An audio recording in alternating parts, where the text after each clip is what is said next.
स्वामी राम सुखदास जी महाराज को शत शत नमन। आज के प्रवचन का विषय है सत्य की स्वीकृति से कल्याण। महाराज जी के ही शब्दों में, मनुष्य के देखने में दो चीजें आती हैं, एक अविनाशी और दूसरा नाशवान।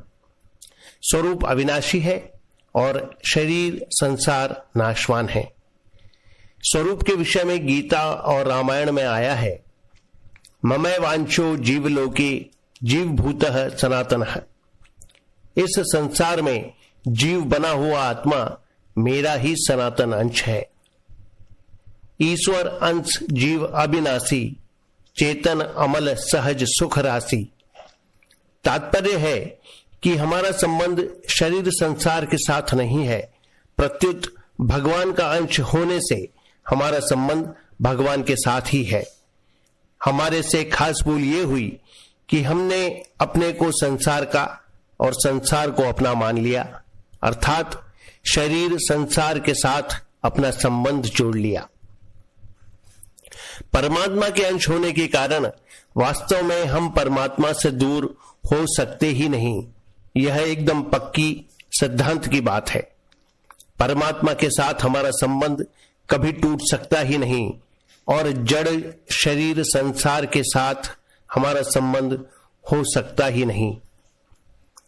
परंतु जिसके साथ हमारा संबंध है उसको तो भुला दिया और जिसके साथ हमारा संबंध नहीं है उसको अपना मान लिया।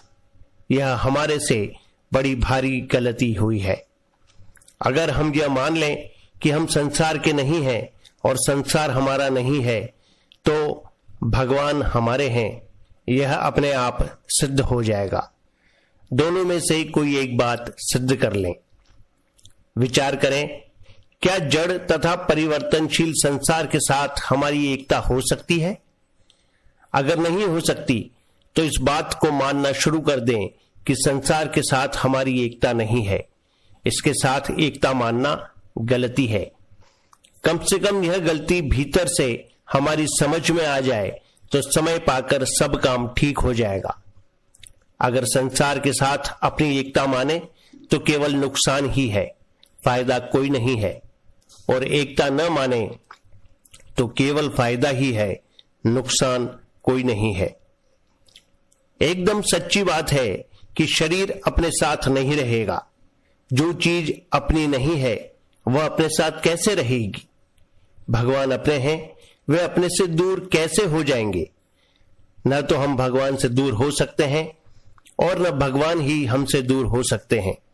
शरीर, पदार्थ, रुपए, जमीन, मकान आदि सब के सब नाशवान हैं।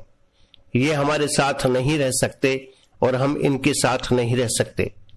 परंतु भगवान को हम जाने चाहे न जाने, उनसे कभी हमारा वियोग हो ही नहीं सकता। यह पक्की बात है। शरीर चाहे स्थूल हो, चाहे सूक्ष्म हो, चाहे कारण हो, वह सर्वथा प्रकृति का है और हम अच्छे मंदे कैसे ही हो, सर्वथा भगवान के हैं। अगर यह बात समझ में आ जाए तो हम आज ही जीवन मुक्त हैं। कारण कि नाशवान चीजों को अपना मानकर ही हम बंधे हैं। जिनको अपना माना है उनसे ही बंधे हैं, जिनको अपना नहीं माना उनसे नहीं बंधे हैं।